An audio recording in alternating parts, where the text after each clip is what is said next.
Hello students, कैसे हैं आप? बिल्कुल ठीक, fantastic, energetic, very good. Students, अभी तक हम लोग चैप्टर 1 हम लोगों ने डिस्कस किया। चैप्टर 1 हम लोगों ने स्टडी किया, जिसमें हम लोगों ने मोशन के विषय में स्टडी किया कि कोई भी बॉडी रेस्ट में कब होती है, मोशन में कब होती है, रेस्ट क्या है, मोशन क्या है, डिस्टेंस क्या है, डिस्प्लेसमेंट क्या है। चैप्टर हम लोगों ने सेकंड में force and laws of motion का डिस्कशन किया कि किसी बॉडी की रेस्ट स्टेट या मोशन की स्टेट चेंज कब होती है, इसका डिस्कशन किया। अब चैप्टर थर्ड हम लोगों का ग्रेविटेशन है। क्या है? ग्रेविटेशन है। तो चैप्टर थर्ड में हम लोगों को ग्रेविटेशन स्टडी करना है। अब क्वेश्चन मन में ये उठता है, ये ग्रेविटेशन है क्या, इसकी क्या इम्पोर्टेंस है, इसको किसने इंट्रोड्यूस किया, इसको क्यों स्टडी करते हैं, इसका हमारे डेली लाइफ में क्या इम्पोर्टेंस है। ये कई क्वेश्चन माइंड में अराइज होते हैं। स्टूडेंट्स, कहा जाता है एक बार हमारे न्यूटन साहब, जो कि सबसे ग्रेट साइंटिस्ट माने जाते हैं, इनकी यूनिवर्सिटी में प्लेग हो गया था, प्लेग फैल गया था, यूनिवर्सिटी बंद हो गई थी। ये अपने घर आकर के समय बिताने लगे। इनके यहाँ एक एप्पल का गार्डन था, वहाँ ये डेली जाया करते थे, वहीं बैठ करके अपना चिंतन मनन किया करते थे। सेब के नीचे बैठ करके ये विचार करते, सोचते तमाम सिद्धांतों के विषय में, प्रिंसिपल के विषय में, थ्योरीज के विषय में। एक दिन अचानक एक सेब आकर के धड़ाम से इनके सर पर गिरा। अचानक इनकी निद्रा जगी और ये सोचना शुरू कर दिए, आखिर ये एप्पल नीचे ही क्यों गिरा, ऊपर क्यों नहीं गया, और किसी डायरेक्शन में क्यों नहीं गया। क्या ऐसा सिर्फ अर्थ के साथ ही होता है कि और जगहों पर भी ऐसा होता है? क्या ऐसा एप्पल के साथ ही होता है या और ऑब्जेक्ट के साथ होता है? और जब इन्होंने इस पर इन्वेस्टिगेशन करना शुरू किया, इस पर अध्ययन करना शुरू किया, स्टडी करना शुरू किया, तो ये इस कंक्लूजन पर निकले कि चाहे जो ऑब्जेक्ट हो, अगर हम उसको ऊपर की ओर फेंकते हैं तो नीचे की ओर गिराती है। आखिर ऐसा क्यों होता है? इसका मतलब ये हो गया कि अर्थ हर एक चीज को अपनी तरफ खींचती है, अट्रैक्ट करती है, इस वजह से वो नीचे की ओर गिराती है। अब क्वेश्चन ये उठता है कि आखिर अर्थ अट्रैक्ट क्यों करती है? अर्थ के अंदर ऐसा कौन सा गुण है, कौन सी ऐसी प्रॉपर्टी है जिसकी वजह से अर्थ हर चीज को अपनी तरफ अट्रैक्ट करती है? चाहे जो चीज फेंको वो अर्थ की तरफ ही गिर जाती है। मून पर क्यों नहीं चली जाती, सन पर क्यों नहीं चली जाती है? क्या अर्थ ही अट्रैक्ट करती है या मून भी करते हैं, जुपिटर भी करता है, यूरेनस भी करता है? ये तमाम तरीके के क्वेश्चन माइंड में उठने लगे। तो ये देखा गया कि अर्थ अट्रैक्ट इसलिए करती है क्योंकि अर्थ में मास होता है। अपने मास की वजह से अर्थ जो है वो हर चीज पर अपनी तरफ एक फोर्स लगाती है और उसको अट्रैक्ट करती है। फिर इन्होंने सोचा कि क्या केवल अर्थ ही करती है कि और भी ऑब्जेक्ट के बीच में ये फोर्स लगता है? तो ये इस कंक्लूजन पर पहुंचे कि केवल अर्थ के ही नहीं, पूरे यूनिवर्स में कोई भी दो बॉडी हो, पूरी यूनिवर्स में कोई भी दो ऑब्जेक्ट हो, बस शर्त है उनमें मास होना चाहिए। पूरे यूनिवर्स में कोई भी दो ऑब्जेक्ट हो, अगर उनके अंदर मास है तो वो एक दूसरे पर फोर्स अप्लाई करती हैं, और ये फोर्स हमेशा अट्रैक्शन फोर्स होता है। इसका मतलब ये केवल अर्थ का ही स्पेशल केस नहीं है, ये यूनिवर्स के किन्हीं दो बॉडी के बीच में, किन्हीं दो ऑब्जेक्ट के बीच में एक्ट करता है। तो न्यूटन ने देखा कि इस यूनिवर्स की हर एक ऑब्जेक्ट दूसरी ऑब्जेक्ट को अट्रैक्ट करती है। उस अट्रैक्शन फोर्स को इन्होंने यूनिवर्सल ग्रेविटेशनल फोर्स कहा या फोर्स ऑफ ग्रेविटेशन कहा। हाँ, उन दोनों बॉडी में एक बॉडी अगर अर्थ हो जाए तो इसी ग्रेविटेशनल फोर्स को हम फोर्स ऑफ ग्रेविटी बोलते हैं। क्या बोलते हैं? Force of gravity.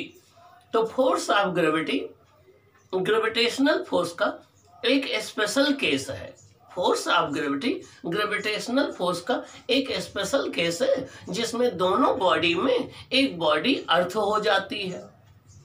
अब क्वेश्चन आपके माइंड में ये उठ रहा होगा कि सर आप बता रहे हो कि दुनिया के हर एक बॉडी के बीच में ये फोर्स लगता है, तो सर हमारे और आपके बीच में भी ये फोर्स लगना चाहिए और हम दोनों एक दूसरे से टकरा जाना चाहिए, कोलाइड कर जाना चाहिए। हाँ बेटा, आपका सोचना बिल्कुल जायज है। हम आप में भी ये फोर्स लगता है, आप में आपके फ्रेंड में भी ये फोर्स लगता है, बट हम आपका मास इतना कम है कि ये फोर्स हम फील नहीं करते हैं। तो हमारी डेली लाइफ में जो ऑब्जेक्ट हैं उनके मास इतने कम होते हैं कि ये जो ग्रेविटेशनल फोर्स आता है इतना नेग्लिजिबल आता है कि हम फील नहीं करते। लेकिन अगर इन्हीं दोनों बॉडी में से एक बॉडी अर्थ हो जाए जिसका मास है 6 × 10⁻24 kg, सन हो जाए जिसका मास है 2 × 10⁻30 kg, तो अगर इनमें से कोई बॉडी अर्थ या सन या मून कोई हेवनली बॉडी हो जाए तो उनका मास इतना ज़्यादा होता है कि वहाँ हम इस फोर्स को फील करते हैं और यही फोर्स हमारा वेट कहलाता है। तो डेली लाइफ में जो ऑब्जेक्ट हैं उनके मास इतने कम है कि उस केस में हम इस फोर्स को फील नहीं करते हैं और हम इग्नोर कर देते हैं। लेकिन जहाँ पर दोनों बॉडी में से एक बॉडी कोई हेवनली बॉडी इन्वॉल्व हो जाती है, कोई प्लैनेट है, कोई स्टार है, कोई सन है, उस केस में ये फोर्स वेरी लार्ज हो जाता है। तो अब आप सोच रहे हो कि सर ये फोर्स इतना कम है तो चलो इसकी स्टडी ही कौन करते हैं। नहीं बेटा, है ये बड़ा इंपॉर्टेंट फोर्स। इसी की वजह से हमारा वेट होता है, इसी फोर्स की वजह से अर्थ पर एटमॉस्फेयर पाया जाता है। अगर ये फोर्स ना होता तो जितने एयर के मॉलिक्यूल हैं सब बाय बाय बोल के चले गए होते, अर्थ पर एटमॉस्फेयर भी ना होता। तो इसी फोर्स की वजह से अर्थ पर एटमॉस्फेयर है, इसी फोर्स की वजह से हमारा वेट या वजन होता है, इसी फोर्स की वजह से चीजें नीचे गिरती हैं, इसी फोर्स की वजह से अर्थ सन के चारों ओर घूम रही है, इसी फोर्स की वजह से मून अर्थ के चारों ओर घूम रहा है, इसी फोर्स की वजह से हमारा सोलर सिस्टम बना है, इसी की वजह से हमारी यूनिवर्स का स्ट्रक्चर है। तो ये है तो बड़ा इंपॉर्टेंट, है तो बड़ा इंपॉर्टेंट, ठीक ना। लेकिन डेली लाइफ में हम जो है इसे फील नहीं करते हैं और ये होता हमेशा अट्रैक्टिव फोर्स है और ये एक यूनिवर्सल फोर्स है, दुनिया की हर बॉडी के बीच में लगता है। उनका चाहे जैसा शेप हो, चाहे जैसा साइज हो, चाहे जिस मीडियम में रखी हो, मीडियम पर भी डिपेंड नहीं करता है। दो मासेज को चाहे आप एयर में रखो, चाहे वाटर में रखो, चाहे ऑयल में रखो, ग्रेविटेशनल फोर्स वही रहेगा। तो ये फोर्स ना मीडियम पर डिपेंड करता है, ना बॉडी के शेप और साइज पर डिपेंड करता है, हाँ उनके मास पर डिपेंड करता है, उनके बीच डिस्टेंस पर डिपेंड करता है और दुनिया की हर एक बॉडी के बीच में लगता है। इसीलिए इसे यूनिवर्सल फोर्स कहा जाता है। क्या? यूनिवर्सल ग्रेविटेशन फोर्स कहा जाता है। तो ये हर लगता है दुनिया की हर बॉडी के बीच में है, चाहे वो ज़्यादा दूर पर रखी गई हो, चाहे वो कम दूर पर रखी गई हो, चाहे वो अर्थ पर पाई जाती हो जिनको हम टेरेस्ट्रियल ऑब्जेक्ट कहते हैं, चाहे वो सन पर पाई जाती हैं या स्काई में पाई जाती हो जिनको हम सेलेस्टियल ऑब्जेक्ट कहते हैं, सब में ये फोर्स लगता है। तो न्यूटन ने इस फोर्स के विषय में स्टडी किया और अपना यूनिवर्सल लॉ ऑफ ग्रेविटेशन दिया। फिर न्यूटन ने सोचा कि क्या ये लॉ केवल अर्थ के ऑब्जेक्ट के लिए ही लगता है।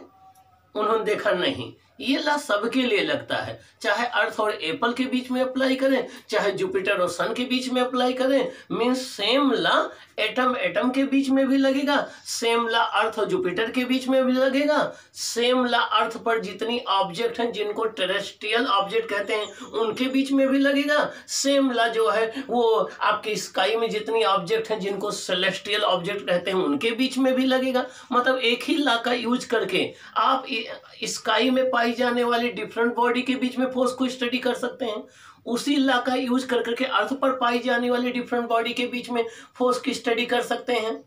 तो एक ही लॉ से सबको हम हैंडल कर सकते हैं। न्यूटन ने ये जो लॉ दिया इसको बोलते हैं यूनिवर्सल लॉ ऑफ ग्रेविटेशन। क्या बोलते हैं? Universal law of gravitation.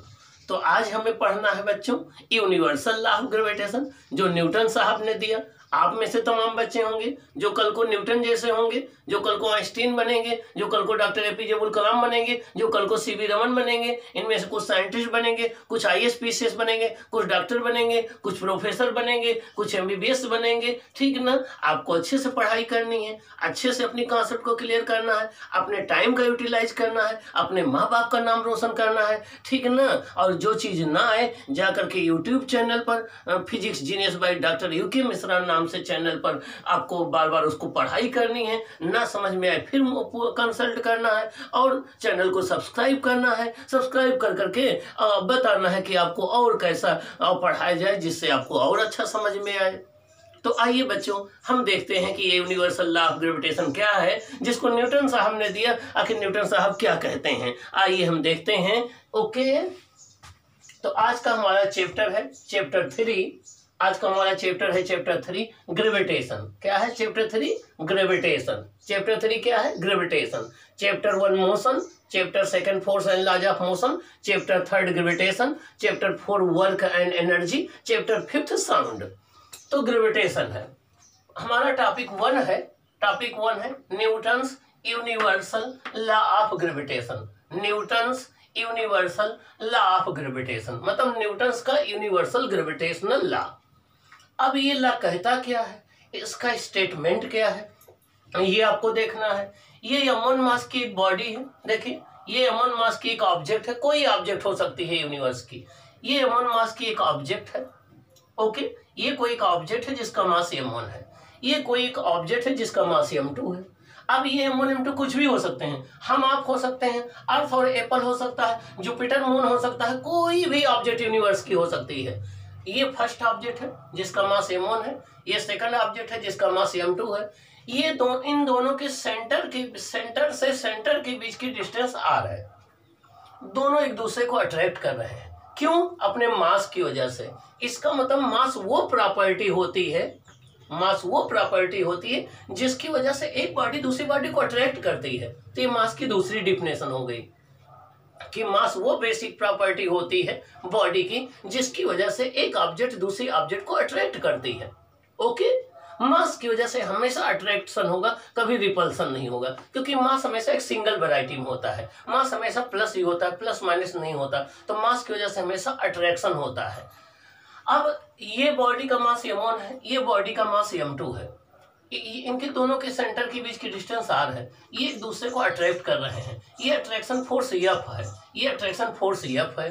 जितने फोर्स से m1 m2 को अट्रैक्ट कर रही है उतने ही फोर्स से m2 m1 को कर रहा है।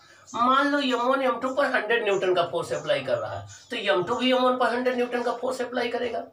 ओके, मान लो m1 m2 पर 10 न्यूटन का फोर्स अप्लाई कर रहा है तो m2 भी m1 पर 10 न्यूटन का फोर्स अप्लाई करेगा। और दोनों फोर्स एक दूसरे के इक्वल अपोजिट है। ये देखिए, इसका मतलब जितने फोर्स से अर्थ एप्पल को अपनी तरफ अट्रैक्ट करेगी उतने ही फोर्स से एप्पल अर्थ को अपनी तरफ अट्रैक्ट करेगा। फोर्स जितने फोर्स से एक एंट एक एलिफेंट को जो है अट्रैक्ट करेगी उतने फोर्स से एलिफेंट एंट को अट्रैक्ट करेगा। लेकिन दोनों के मासेज अलग होने से दोनों के एक्सेलरेशन डिफरेंट होंगे। एप्पल तो अर्थ के पास चला आएगा लेकिन अर्थ उठ करके एप्पल के पास नहीं जाएगी। इसका मतलब ये हो गया कि जो न्यूटन्स का ग्रेविटेशनल लॉ है ये न्यूटन के थर्ड लॉ को फॉलो करता है, law of action and reaction को फॉलो करता है। जितना फोर्स m1 m2 पर अप्लाई करेगी उतना ही m2 m1 पर अप्लाई करेगी। फोर्सेस दोनों इक्वल और अपोजिट होंगे। और इस फोर्स की डायरेक्शन क्या होगी ये जरा सोचें। इस फोर्स की डायरेक्शन दोनों बॉडी के सेंटर को ज्वाइन करने वाली लाइन के अलांग होगी। इस फोर्स की डायरेक्शन दोनों बॉडी के सेंटर को ज्वाइन करने वाली लाइन के अलांग होगी। ओके, अब इनका स्टेटमेंट क्या है, स्टेटमेंट हम देख लें। इसको ध्यान से पढ़ना है, नोट में राइट कर लेना है, नोट बना लेना है। क्या है इनका स्टेटमेंट, चलो हम देखते हैं। Every object in the universe, every object in the universe, universe की हर एक ऑब्जेक्ट या यूनिवर्स में हर एक object attracts every other objects, वो दूसरी ऑब्जेक्ट को अट्रैक्ट करती है विद अ फोर्स, एक फोर्स से, विद अ फोर्स, एक फोर्स से which is directly proportional to the product of their masses। ये फोर्स उन दोनों ऑब्जेक्ट के मास के प्रोडक्ट के डायरेक्टली प्रोपोर्शनल में होता है। and inversely proportional to the square of distance between them, और उनके बीच में जो डिस्टेंस है उसके स्क्वायर के इनवर्सली प्रोपोर्शनल में होता है। इसका मतलब ये हो गया every object in the universe attracts every other objects with a force which is directly proportional to the product of their masses and inversely proportional to the square of distance between them। इसका मतलब ये हो गया कि universe की हर एक object दूसरी object को एक फोर्स से अट्रैक्ट करती है। उस फोर्स का मैग्नीट्यूड दोनों बॉडी के मास के प्रोडक्ट के डायरेक्टली प्रोपोर्शनल में होता है और दोनों के बीच डिस्टेंस के स्क्वायर के इनवर्सली प्रोपोर्शनल में होता है। अब the direction of force is along the line joining the centre of the two objects, और इस अट्रैक्शन फोर्स की जो डायरेक्शन होती है दोनों बॉडी के सेंटर को ज्वाइन करने वाली लाइन के अलोंग होती है। तो अगर हम इनके स्टेटमेंट को एनालिसिस करें तो इसमें दो पार्ट है। एक पार्ट ये है कि ये फोर्स जो दोनों ऑब्जेक्ट के बीच में है ये इनके मास के प्रोडक्ट के डायरेक्टली प्रोपोर्शनल में है, मीन्स यह प्रोपोर्शनल है m1 इंटू m2 के। और दूसरी बात अगर हम देखें तो यफ जो है इनके बीच के डिस्टेंस के स्क्वायर के इनवर्सली प्रोपोर्शनल में है, तो यह प्रोपोर्शनल 1/r²। तीसरी बात देखें तो इस फोर्स की डायरेक्शन इन दोनों बॉडी के सेंटर को ज्वाइन करने वाली लाइन के लॉन्ग है। देखिए लाइन के लॉन्ग है, ये थर्ड पॉइंट हो गया। तो इनके स्टेटमेंट में तीन बातें हैं। पहली बात यह है कि इन दोनों बॉडी के बीच में जो फोर्स होगा वो इनके मास के प्रोडक्ट के डायरेक्टली प्रोपोर्शनल में होगा। दूसरी बात यह है कि वो फोर्स इनके बीच में डिस्टेंस के स्क्वायर के इनवर्सली प्रोपोर्शनल में होगा। तीसरी बात जो है वो फोर्स इन दोनों बॉडी को ज्वाइन करने वाली लाइन के लॉन्ग एक्ट करेगा। वो फोर्स इन दोनों बॉडी को ज्वाइन करने वाली इन दोनों बॉडी के सेंटर को ज्वाइन करने वाली लाइन के लॉन्ग एक्ट करेगा। ओके, ये इनका स्टेटमेंट हो गया। अब अगर इसको हम मैथमेटिकली लिखना चाहें तो देखो कैसे लिखेंगे। मैथमेटिकली हम राइट किया गया है, देखिए मैथमेटिकली राइट करना है तो फर्स्ट ऑब्जेक्ट का मास m1 हो गया, सेकंड ऑब्जेक्ट का मास m2 हो गया, यह दोनों के बीच में फोर्स हो गया, तो यह प्रोपोर्शनल m1 m2, यह प्रोपोर्शनल m1 m2, इसको हमने फर्स्ट इक्वेशन ले लिया। इसका मतलब हो गया कि अगर दोनों बॉडी के मास का प्रोडक्ट ज्यादा होगा तो फोर्स ज्यादा होगा, अगर मास का प्रोडक्ट कम होगा तो फोर्स कम होगा। सेकंड पॉइंट है यह प्रोपोर्शनल 1/r², यह प्रोपोर्शनल 1/r², इसको हमने सेकंड इक्वेशन मान लिया। इसका मतलब हो गया कि जब आप डिस्टेंस इंक्रीज करेंगे दोनों बॉडी के बीच में तो फोर्स डिक्रीज हो जाएगा, डिस्टेंस डिक्रीज करेंगे तो फोर्स इंक्रीज हो जाएगा, स्क्वायर की इनवर्सली प्रोपोर्शनल में है ना। अब इन दोनों इक्वेशन को कंबाइन कर दीजिए तो क्या हो जाएगा, यह प्रोपोर्शनल m1 m2/r², यह प्रोपोर्शनल m1 m2/r²। और जहां कहीं भी हम प्रोपोर्शनलिटी हटाते हैं वहां एक कांस्टेंट लगाते हैं। क्या लगाते हैं, कांस्टेंट लगाते हैं। तो यहाँ एक कांस्टेंट आ गया कैपिटल जी। क्या आ गया, कैपिटल जी। कैपिटल जी को प्रोपोर्शनलिटी कांस्टेंट बोलते हैं। क्या बोलते हैं बच्चों, प्रोपोर्शनलिटी कांस्टेंट बोलते हैं। इसका नाम क्या है, इसका नाम है universal gravitational constant, universal gravitational constant. तो अगर आपके एग्जाम में क्वेश्चन आएगा तो आपको यहां तक राइट करना है। अब चलो देखें कि कैपिटल जी की यूनिट क्या होगी और कैपिटल जी की वैल्यू क्या होगी। कैपिटल जी का नाम किसको याद है, हाथ उठाइए, raise your hand. Universal gravitational constant, universal gravitational constant. अब यूनिट क्या है और वैल्यू क्या है, देखिए कैसे निकालेंगे। F इक्वल टू है capital G m1 m2/r², F है capital G m1 m2/r², cross multiply कर लो, F into r², F into r² बराबर किसके हो जाएगा, G m1 m2 के।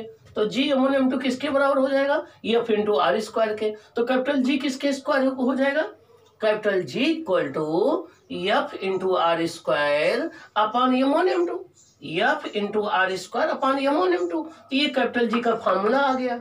देखिए F क्या है, फोर्स, r² क्या है, डिस्टेंस, m1 क्या है, मास, m2 क्या है, मास। चलो इसकी यूनिट देखते हैं।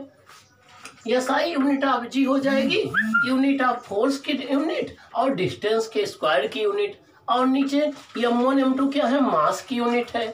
अब आपको पता है स्टूडेंट्स ना, फोर्स की यूनिट क्या होती है, न्यूटन, और ये डिस्टेंस के स्क्वायर की यूनिट क्या हो जाएगी, metre square.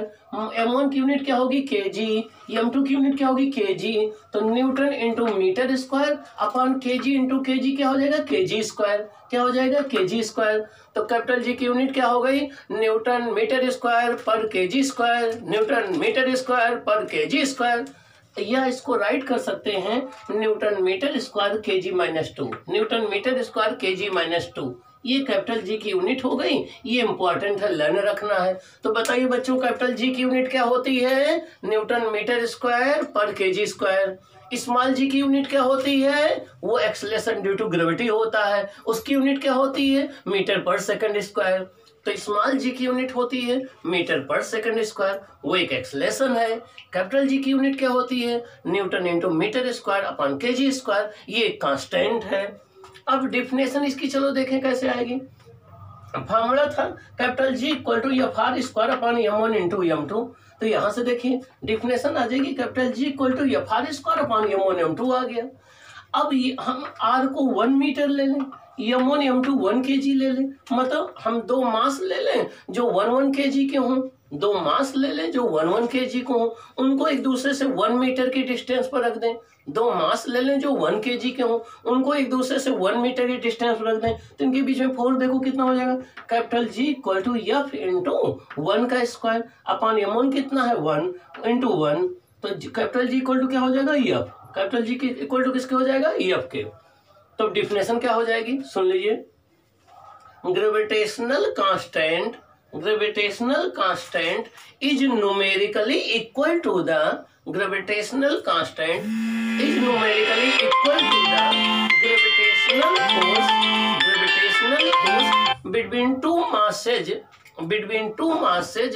between two unit masses placed at unit distance। मतलब क्या हुआ, अगर दो यूनिट मासेज को एक दूसरे से यूनिट डिस्टेंस पर रख दिया जाए तो उनके बीच में जितना ग्रेविटेशनल फोर्स लगेगा वो क्या कहलाएगा, वो कहलाएगा ग्रेविटेशनल कांस्टेंट। वो क्या कहलाएगा, ग्रेविटेशनल कांस्टेंट। ओके, तो gravitational constant is equal to the force of gravitation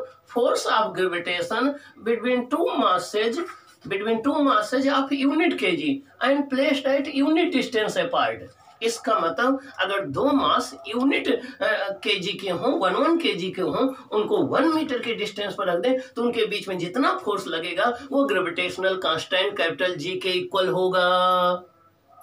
capital G को क्या बोलेंगे, यूनिवर्सल ग्रेविटेशनल कांस्टेंट। क्या बोलेंगे, यूनिवर्सल ग्रेविटेशनल कांस्टेंट। इसकी यूनिट क्या है, न्यूटन मीटर स्क्वायर पर kg स्क्वायर। स्मॉल जी को क्या बोलते हैं, acceleration due to gravity. Small g को क्या बोलते हैं, acceleration due to gravity. Okay, अब एक बात यहाँ से ध्यान रखना, आपका फॉर्मूला आ गया F equal to capital G M1 M2 upon R square. अब अगर M1 को भी डबल कर दो, M2 को भी डबल कर दो, तो फोर्स कितने टाइम्स हो जाएगा, 4 टाइम हो जाएगा। अगर आप M1 को डबल कर दो, M2 को डबल ना करो, तो फोर्स कितने टाइम्स हो जाएगा, 2 टाइम्स हो जाएगा। अगर आप M2 को डबल कर दो, M1 को ऐसे रहने दो, तो फोर्स कितने टाइम्स हो जाएगा, 2 टाइम्स हो जाएगा। अगर आप डिस्टेंस को हाफ कर दो तो फोर्स कितने टाइम्स हो जाएगा, 1/4 हो जाएगा। देखिए स्क्वायर पर है ना, डिस्टेंस को हाफ कर दोगे, डिस्टेंस को डबल कर दोगे तो फोर्स 1/4 हो जाएगा। डिस्टेंस को ट्रिपल कर दोगे फोर्स 1/9 हो जाएगा। डिस्टेंस को 4 टाइम्स कर दोगे फोर्स 1/16 हो जाएगा। तो आपके यहाँ एग्जाम में क्वेश्चन आता है कि अगर दोनों मासेस को डबल कर दिया जाए तो फोर्स कितने टाइम्स हो जाएगा, 2 टाइम्स हो जाएगा। अगर डिस्टेंस को डबल कर दिया जाए तो फोर्स 1/4 हो जाएगा। अगर दोनों मासेस का डबल कर दिया जाए, डिस्टेंस को डबल कर दिया जाए, तो उस केस में फोर्स पर कोई इफेक्ट नहीं आएगा। तो ऐसे क्वेश्चन आपके एग्जाम में आते हैं, इसके लिए आपको प्रिपेयर रखना है और वहां एग्जाम में अच्छे से राइट करके आना है, टॉपर बनना है। फिर फिजिक्स जीनियस चैनल को सब्सक्राइब करना है। Okay, promise.